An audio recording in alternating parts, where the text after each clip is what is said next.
up to the damn debates. It's not necessary. For what? Because people already know. The Democrats know. You're not worried, but you concerned, Jim Clyburn. You already know. See, the thing that helped Trump didn't get elected a second time. You had something to compare Trump to. Mm-hmm. Yeah. Well, we got to get Trump out of there. Remember, I was still driving for the limo company. And the white folks used to tell me that, well, make sure you tell your family and friends to get out and vote for Biden because we got to get Trump out of there. First off, niggas didn't vote for Trump back in 2016. We didn't. Vote blue no matter who. You white people put Trump in there because Trump is the poster child for racist ass white people. He just was. But then once Biden got in office, black folks saw Trump wasn't so bad. Niggas say they was making money when Trump ass was in office. Life was better when Trump was in office. Wasn't all these goddamn immigrants when Trump was in office. Gas prices wasn't damn near $3 a gallon when Trump was in office. A one-bedroom, 600 square foot apartment wasn't $2,100 when Trump was in office. Food wasn't high as giraffe booty when Trump was in office. That's why the black people are leaning toward Trump. LBJ said he had these niggas voting Democrat for the next 60 years. 60 years is up. And you're seeing that the Democrats help everybody but you, but they feel entitled to your vote. Are you voting for the president, or are you just throwing your support into the ring for 2024? It all depends on who is actually running. Would you vote for Trump? That's my business. I do. At this point, though. Girl, what the hell I don't know. Man, I'd choke you in your sleep. I wish the hell you would. Would you vote for Trump if you went to vote? Right now, if I were to vote today, yeah, I would. If I had the choice between Trump and Biden, I would lean more towards Trump because of the way that we were living back before compared to now. Because that's what Dave Chappelle was saying. A white boy tell you... But that could change. A white boy tell you about how many dudes done screwed his wife, but he won't tell you. She take it up the butt and everything, but he won't tell you, hey, Dave. You didn't hear that joke from Dave Chappelle? No. When he said how white people are about their vote, how secretive they are, he'll tell you all the things, and I'm going to try to find that. You would think Dave Chappelle was racist, but his wife is white. His wife is Filipino. Well, and I'm going to try to insert it here if I can find the joke. But the joke was that Dave Chappelle told that he was at work and the white dude was telling him about some three-way that him and his wife had over the weekend. Dave Chappelle said, well, who are you voting for in the election? Hey, Dave, that's personal. You don't ask me that. So anyway, my wife was with this guy. He was hung like a Shetland pony. Dave said, well, are you voting for so-and-so or so? Hey, Dave, come on. What are you doing, man? You don't ask me about who I'm voting for. White people do not like to talk about their political affiliations. It's a secret. You ever ask a white guy who's voting for you? Hey, Bob, who are you going to vote for? Dave, whoa. Take it easy now. Take it easy. So anyway, I was fucking, right? And I mean, it was something else. Yeah, but who are you voting for? Dave, come on with the voting. I'm trying to tell you about the fucking my wife here. Asking me all these personal questions. So his comparison just was, you'll tell me all your intimate personal stuff about your wife, but you won't tell me a damn about who you're voting for. I know you don't remember shit. Hell, I be trying to... Dave Chappelle joke. I understand, and that wouldn't have been a funny one to me anyway, but okay. It was funny when he told it. I'm hacking it up. I'm paraphrasing it. Hopefully I found the joke and I inserted it. So, but might want to leave Dave Chappelle alone. no, if I inserted it, hopefully that I did and I found it. If I inserted it, then Dave Chappelle made it abundantly clear what he was talking about. Anyway, Trump 2024.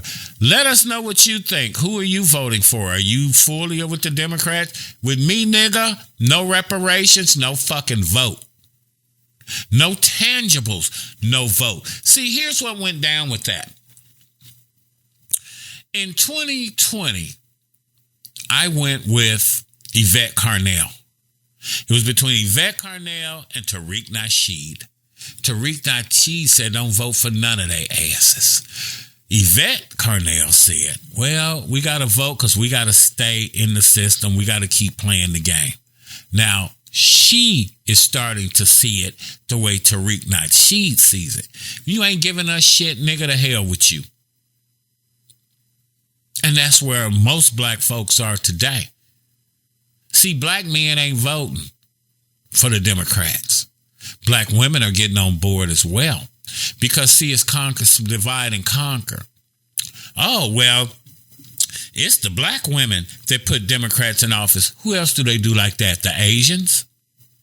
The Indians? The Hispanics? Are they going to tell you the Hispanics put us in office? Or are they going to tell you Hispanic women put us in office? See, it's with black people, it's the divide and conquer thing. That's why we have such a huge divide between black men and black women right now. It's by design. Don't look at where we are. Look at how we got here. We don't have our own media. We don't get to tell our own narrative. Somebody spent billions of dollars to keep us divided. I told you earlier in the program. That's why they got rid of Kevin Samuels.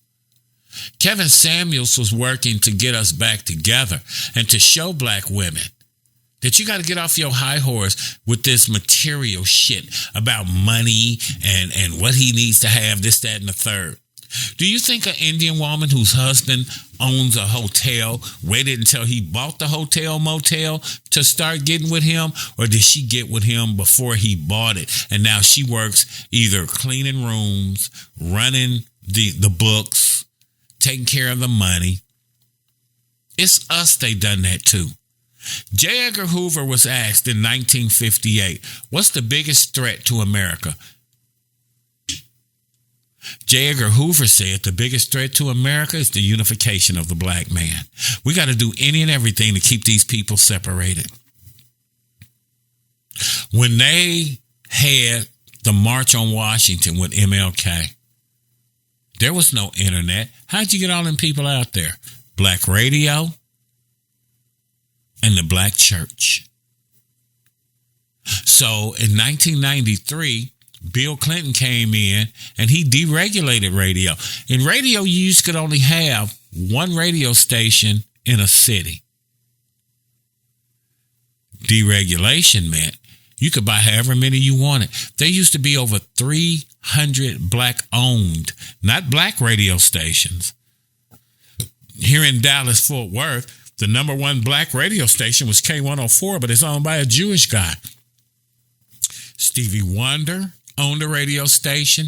That's black-owned. James Brown owned a radio station. That's black-owned. Gladys Knight owned a radio station. That's black-owned. It was over 300 black-owned radio stations. Now there's less than 80 black-owned radio stations. J. Edgar Hoover said the biggest threat to America was the unification of black people. That's why we don't own television stations. Look at Tyler Perry. Tyler Perry had mud deal going on, even when it started falling off, and the biggest thing to hit was Black Panther.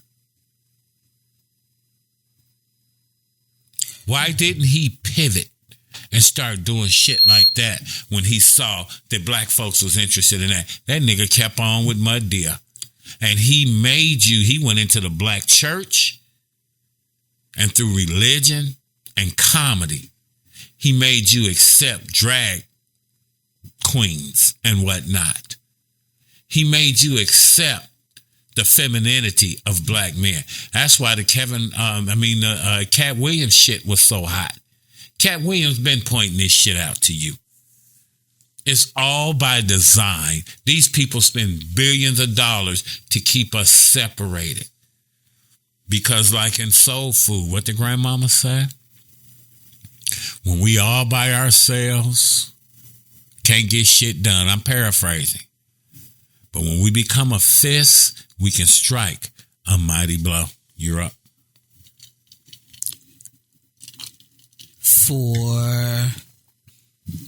I also think along those same lines, though, that we have to be more united, period.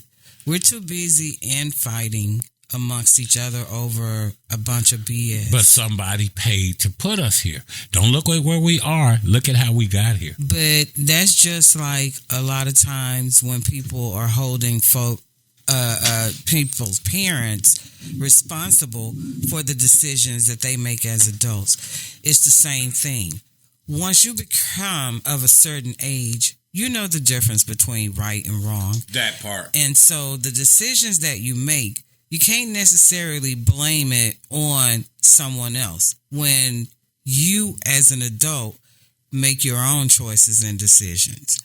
And so when they choose as adults to live like with these rap lyrics and things like that, they're thinking of either bringing this stuff to life or they're actually doing it so they can put it to these so-called songs or whatever. So when you're getting mad and you're wanting to kill each other because of where you're from or because of some words or whatever the case may be, all people have to do that don't like you is just sit back and watch you self-destruct. Yeah. They don't have to do anything but sit back and enjoy. They set it up that way. Show. When the last time, Jackie, you heard about the Klan?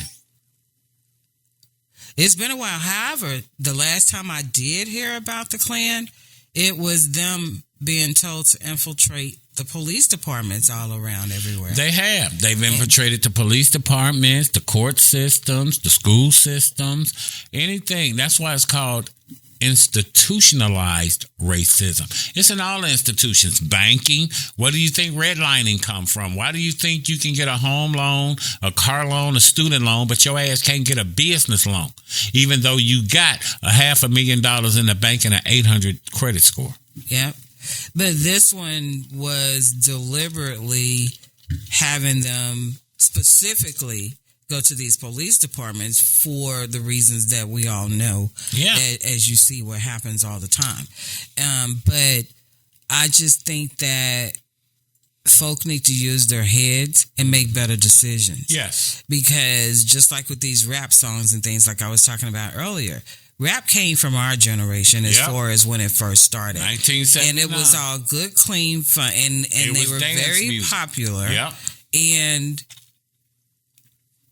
there was none of the negativity. Now all you hear about are drugs or you know, like they're popularizing and they're glorifying using drugs and all of these drinks. They went from talking about selling drugs, now they damn junkies. Yeah. And on it's that like lean and Percocets and all that shit. All kinds of stuff. And it's like, wow, that's just crazy. That's just like, there's this video that's going viral. It was at a children's or a little girl's birthday party. The little girl couldn't have been no more than like 5, maybe 6. May not even been that old.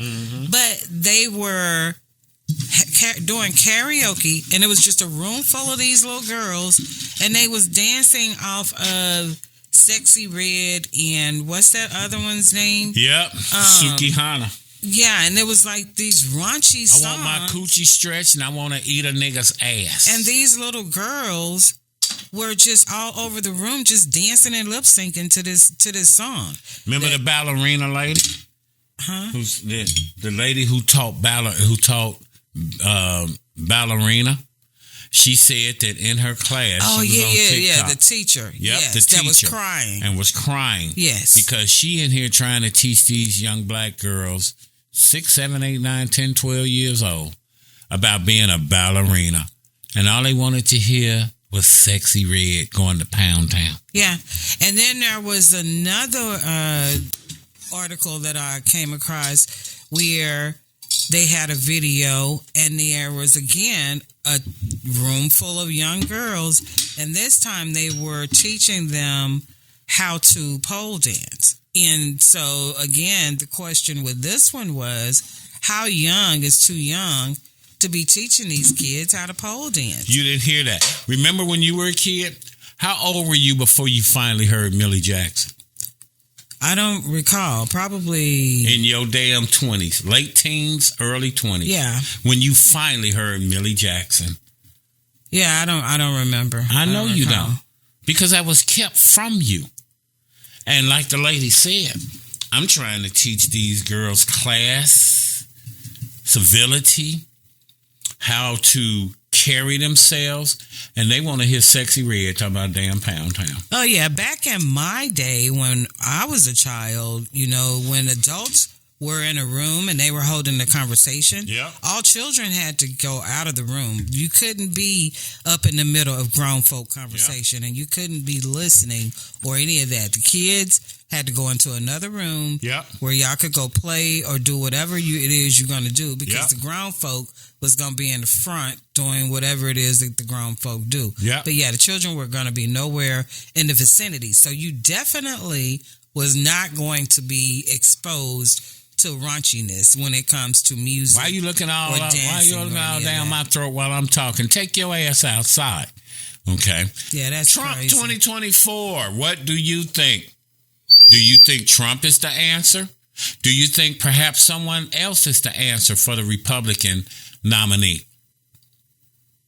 Is your slave-minded, stupid ass gonna vote for Biden?